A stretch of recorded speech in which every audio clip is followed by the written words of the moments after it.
Magpalit tayo ngayon ng fuel filter ng 4N15 engine. Ito yung bago. So una, tanggalin natin tong clip. Ito may clip dito para sa hose. Dito yung wire muna pala una natin itong socket 1. Tapos meron dito sa loob, dito sa loob dito. Meron dito, yan, tatanggalin din natin sa ilalim nya. Tanggal ang dalawang wire, socket nya. Tapos itong clip ibaba natin.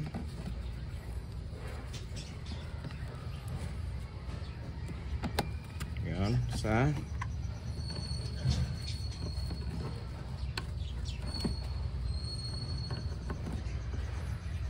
yan, ito sa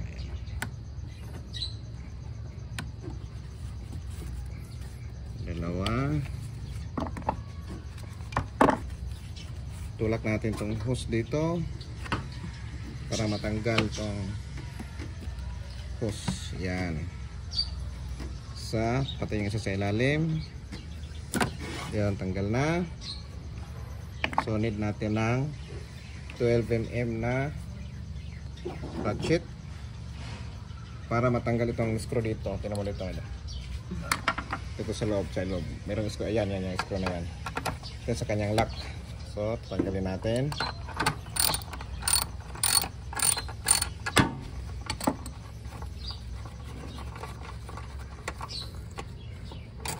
Ito yung 12mm nya. Tabi muna natin. Tapos, ito naka-slot lang to dito, naka-slide lang. Hilain. Ito yung clamp nya. Ayan, bracket. So, hilain lang pataas. So, ito na yung housing ng fuel filter. So, baba mo dito. Titingnan natin yung papakas natin ito. Dito sa kabila kaya para maliwanag.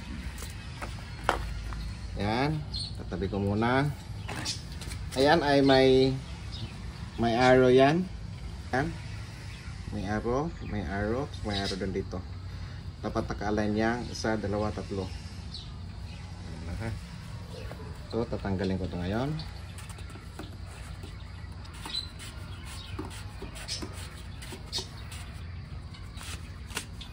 Dito natin makikita ang fuel filter. Yan. So, ito ang fuel filter nya. Ito. Medyo malinis pa. Okay pa. Ito yung ilalim. So, dahil 50 kpms natin to, papalitan na natin. So, huling palit ito noong 40,000 kilometers. So, tapan lang ito muna.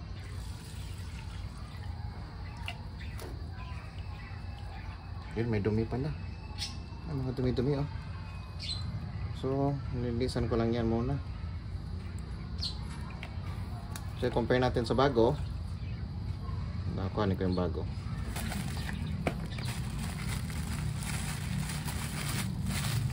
Pati itong o-ring dapat palitan. So, yung o-ring ito yung nandito. So, mapalitan ko yan. Ito muna. Lagyan ko muna dyan. So, compare natin yung luma at bago. Ito na yan. So, ang pagbalik, parehas pa rin, ganun pa rin. Yan. So, ang gamit dito na diesel ay turbo diesel ng Petron at saka sea oil. So, okay. Mamaya, papakita ko lang ulit pag mag-install na. So, ito yung dumi niya sa loob. So, kailangan linisan ko muna to. Ito yung bagong o-ring. Install na natin. Ngayon, install na. Kakalinis lang natin. Lagyan natin yung ito na yan, double check natin. Pati ito. Linis na. Malinis na yan. Linis na. So, lagyan natin itong bagong filter.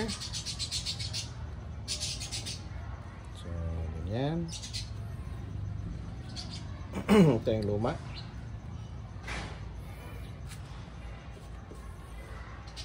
So, tingnan natin to. Ito dapat naka-align dito. Yan, may arrow na yan. Yung sa loob. Ito yung iba, wala. Ito, wala. Wala yan, wala. Ito yan, sa ilalim meron yan. Dapat nakaganyan siya, naka-align. Hindi mo naman mabaliktad yan kasi may slot din dito sa loob. Balance ang pagtulak. Dapat pantay. Ito medyo matigas to kasi bago. Dapat balance. Sana yan. Sana yung araw yan.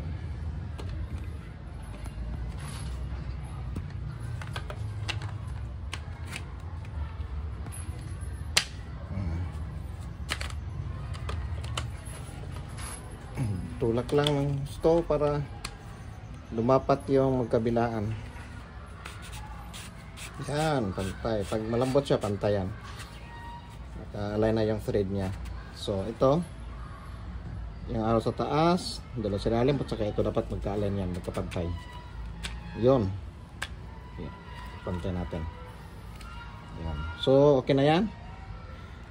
Yung araw na yan. Itong dalawa. Okay, sa ilalim.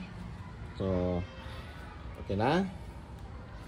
Punasan muna bago natin ibalik doon sa engine bay.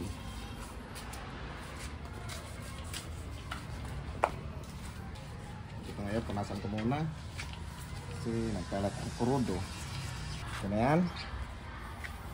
Lagyan muna natin. Lagyan natin dito ulit. Yan, may slot naman dyan. Yung slot na yan, dito sa ilalim. Slidean mo sa ilalim yan. Yan, yan, yan. Yan, ito. Ito yung nakapasok dyan ito. So, bayo nakaganyan. Tapos may isang bracket. Itong bracket, nakaganyan ang bracket. Yan. So, fix siya. So, lagay ko muna itong slot niya.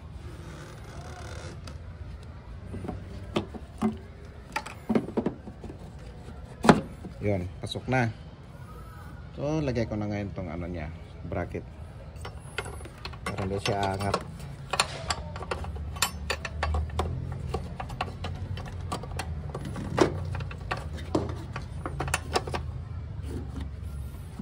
Yun, kapasok na. Yan sa loob. Pasok na sa loob. Balik natin itong 12mm. Natin dito.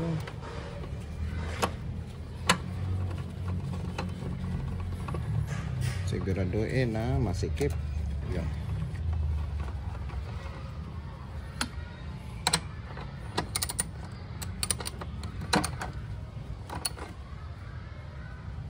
Yan. Okay. Balik natin tong wire na ito sakit. Yan. Sundan natin ang tamang orientation. Pero pag baliktad, hindi naman yan mapasok. Tapos lagyan natin ito sa slot.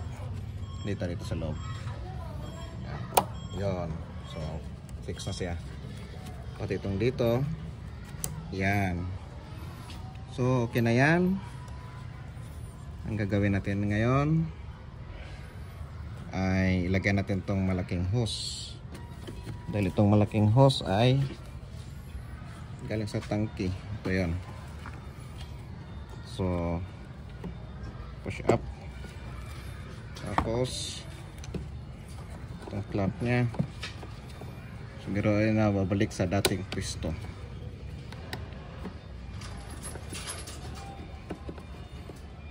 Yan. Tapos para may malamanan yung sa loob, kailangan muna nating i-pump. So, pump lang ng pump hanggang may lumabas dito. So, sahurin natin.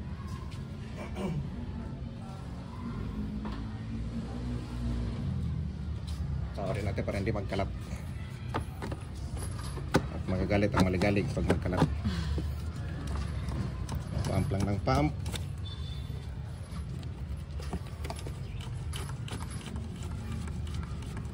So, humihigop ngayon yan doon sa tangke.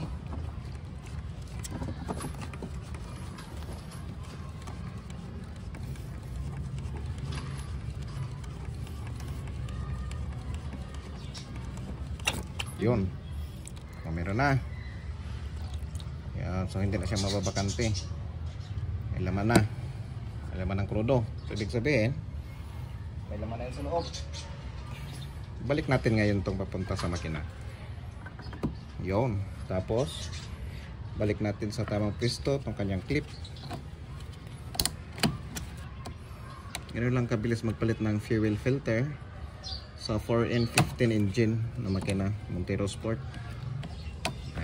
Pagilid tayo. Yan. Yan. So hanapin din yung pisto kanina. Yun. Tumbok.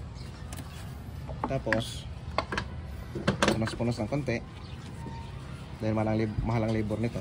Palitan ng fuel filter. Punas-punas tayo para kunyaring matagal. Kahit mabilis na magpalit. Kung kunyari tayo na matagal. Okay. So, papaandarin ko na.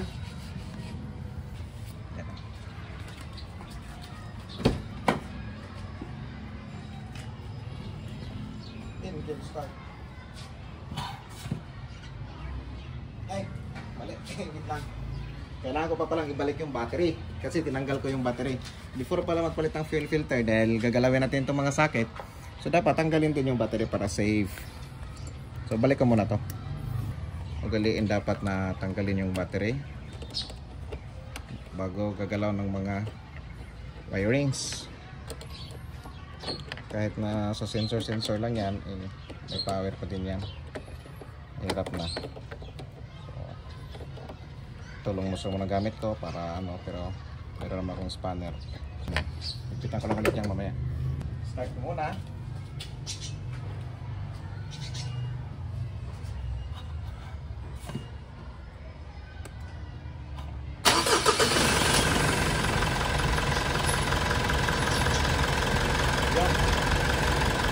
Okay, one click kasi pinamp ko muna yung yung fuel filter. So, diretso na andar. So, ngayon, bagong filter na. So, okay na yan. Goods na. Okay, thank you.